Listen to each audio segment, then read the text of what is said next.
Mein Name ist Andrea Dietrich und wir vom Kino Berlino-Team befinden uns heute live in den Blow-Ateliers in Berlin-Lichtenberg, wo das 20-jährige Jubiläum gefeiert wird. Eigentlich sollte das als Tag der offenen Tür gefeiert werden.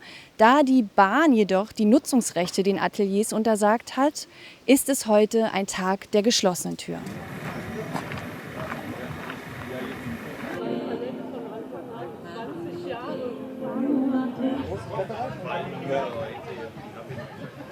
Für Berlin-weit ist es natürlich einer der immer weniger werdenden Orte, Freiräume, wo sich solche kreativen Menschen entfalten können zu, sagen wir auch wirtschaftlich tragbaren Bedingungen. Und diese bunte Mischung, die hier seit 2004 sich hier zusammengefunden hat, Künstler, Handwerker aller Genres sozusagen arbeiten hier zusammen, die sind wie ich manchmal gern so sage, ein kreativer Organismus, der intern unglaublich solidarisch funktioniert. Und daran partizipiert auch der Kiez, die Stadt. Das, was wir hier tun, ist nicht nur, dass hier jeder seinen Handwerksjob oder seinen Künstlerjob macht, sondern wir tun ganz viel für unser Umfeld, für die Stadt. Hier finden Veranstaltungen statt, solche wie heute, die den Leuten schöne Momente bescheren, glaube ich. Und wir genießen das eben auch, diesen Austausch mit den Menschen, die in Berlin wohnen. Viele von den Berlinern wohnen ja in Berlin, auch gerade die Neuberliner, wegen solcher Plätze, wegen solcher Orte.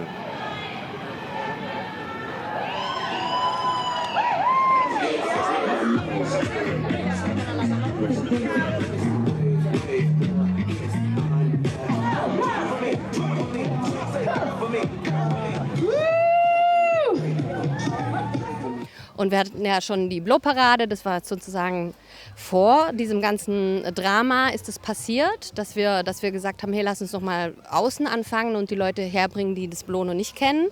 Und dann haben wir das angefangen zu planen und dann eben irgendwann im April ist es ja diese E-Mail gekommen, dass wir die Räume nicht mehr nutzen dürfen von einem auf den anderen Tag. Und seitdem kämpfen wir und es kostet super, super viel Kraft bei laufendem Betrieb von 2 Businesses in meiner Hochsaison. Jeden Tag diesen ganzen Kommunikation und Posten und alles. Bei laufendem Betrieb, wo wir nicht rein dürfen, aber trotzdem die Miete bezahlen müssen. Und jetzt haben wir endlich dieses Gutachten. In meinem Raum sind es so absurde Sachen.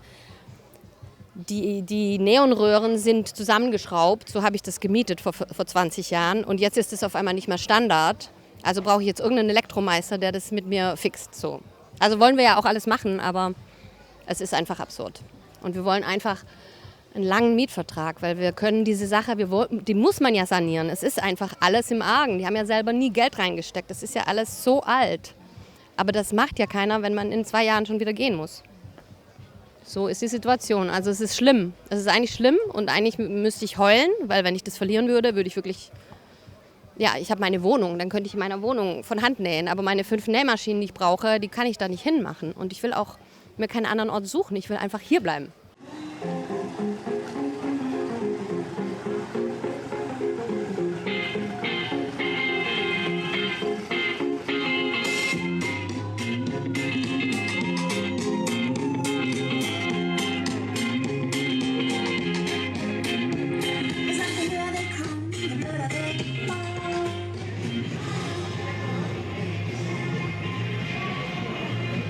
Lieber Wolle, erzähl mir doch gern mal was über dich und wer du bist, über diesen Ort, was das für ein Projekt ist und wie du in Bezug dazu stehst.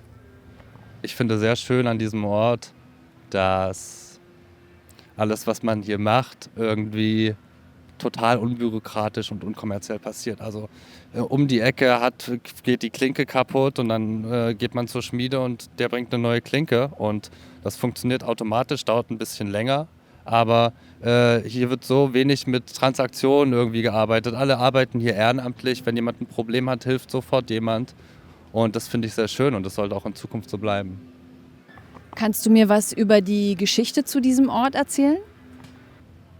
Was ich weiß, ist, dass es Anfang der 2000er schon auch so ein bisschen darum ging, dass Künstler aus Mitte verdrängt wurden und die sich dann schon in den Randbezirken hier in Lichtenberg Objekte angeschaut haben. Und das wurde auch von der Bezirksverwaltung auch so ein bisschen mit angeleiert und verschiedenen Künstlern. Und Lichtenberg war natürlich damals sehr rechtsradikal auch, und das hat natürlich auch sehr stark dazu beigetragen, hier irgendwie einen Freiraum zu schaffen, frei zu denken und neu zu denken. Und ja, das hat das Projekt, glaube ich, auch geschafft.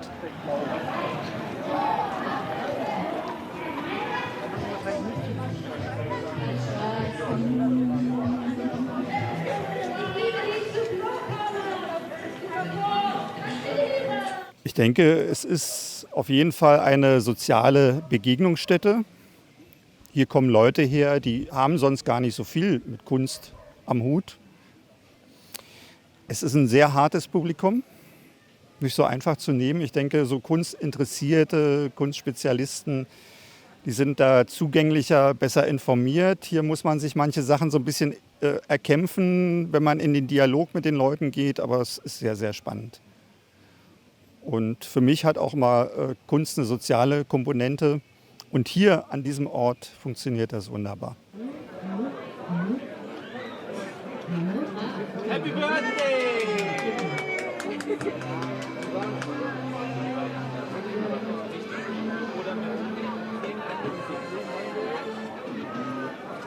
Also ich habe nur einen Wunsch an die gute Fee, dass diese Räume erhalten bleiben für die nächste Generation, die übernächste Generation und so weiter.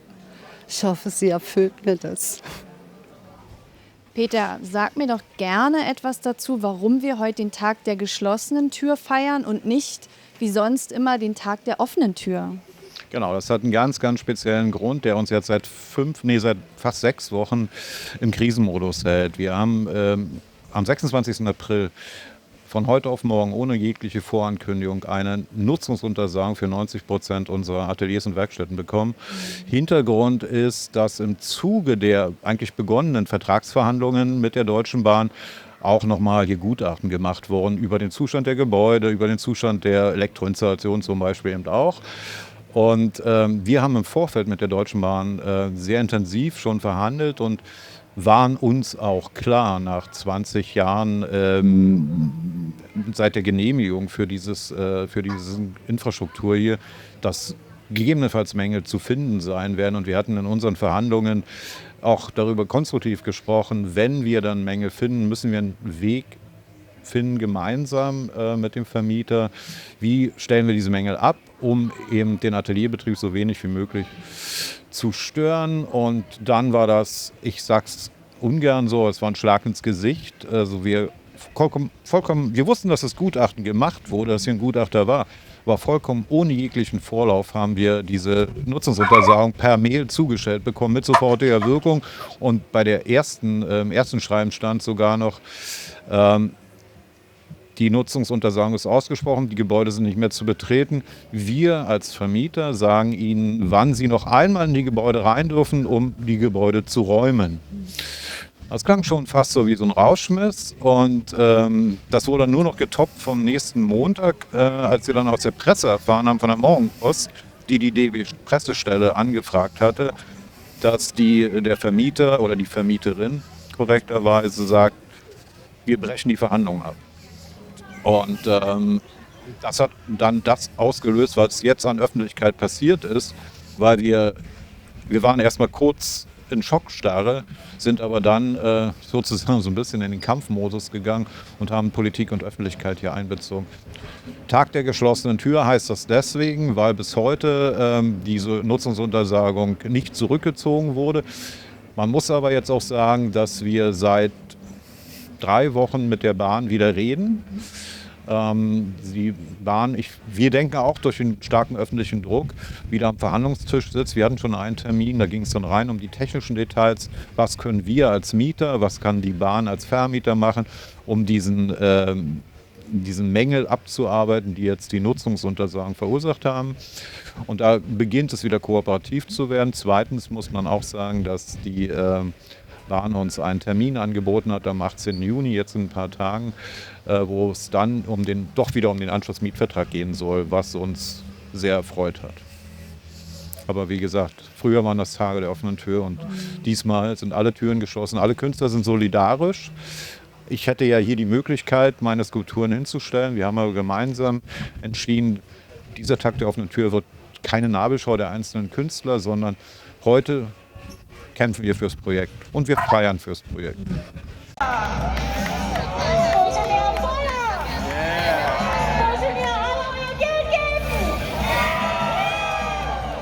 Daniel, hallo, erzähl mir doch gerne was über dich und was das für ein Ort hier ist und dein Bezug dazu.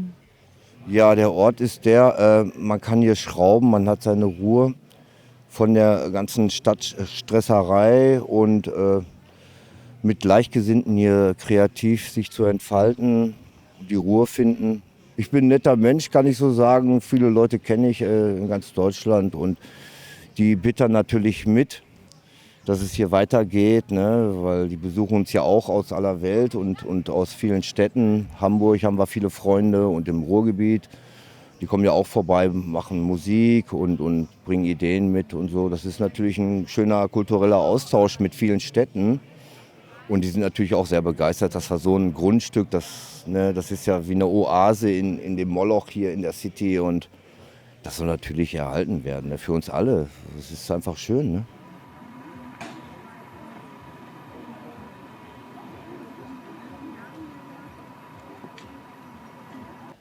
Was ist deine Vision, Anja, von diesem Ort hier für die Zukunft?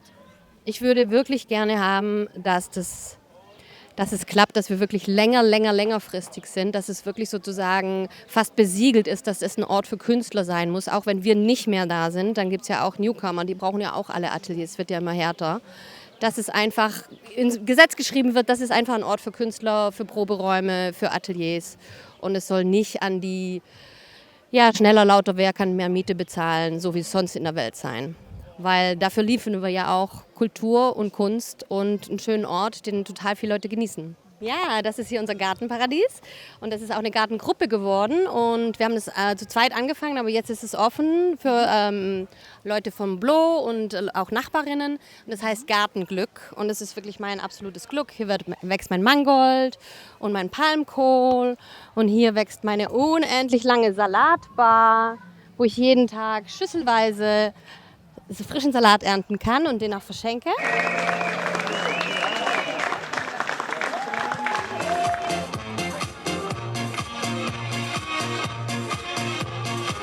Kannst du mir was über die Geschichte zu diesem Ort hier sagen? Hier gibt es seit 20 Jahren, seit 2003. Vorab waren ja etliche andere Sachen hier drin. Es war mal hier so eine Art Gutspark, Friedrichshagen. Dann kam unter Kaiser Wilhelm, wurde es wohl zum Bahnhofsgelände. Es war vor 130 Jahren, wurde das Bahnhofsgelände hier.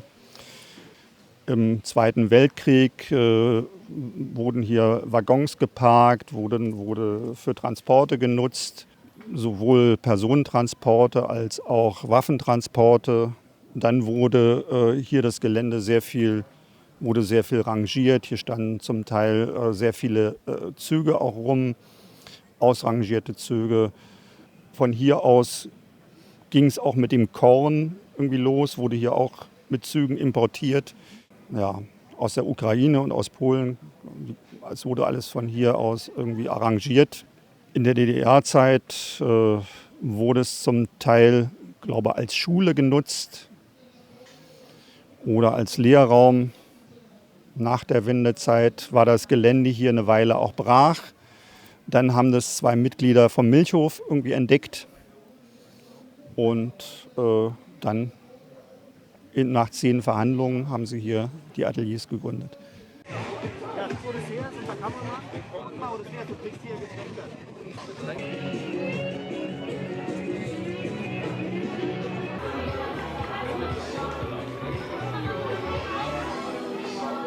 Wir bleiben hier und wir wollen dafür kämpfen.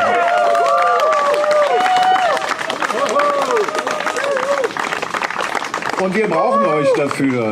Wir wollen den Ort ja nicht nur für unsere Nutzerinnen hier erhalten, sondern wir wollen diesen Ort, wie auch die Vorredner das so schön gesagt haben, besser kann man es gar nicht sagen, für die Stadt, für den Kiez, für Berlin erhalten und diese Freiräume weiterhin gestalten und entwickeln. Dafür brauchen wir eine langfristige Vertragsgrundlage.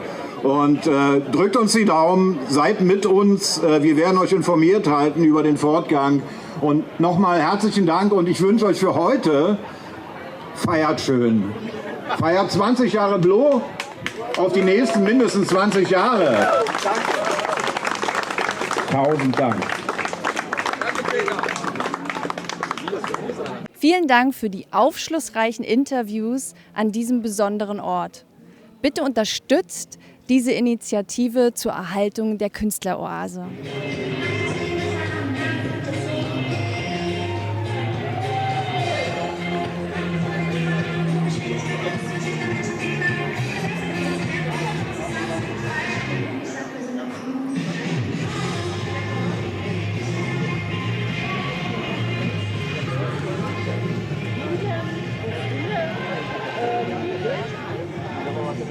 Hablas ahí, los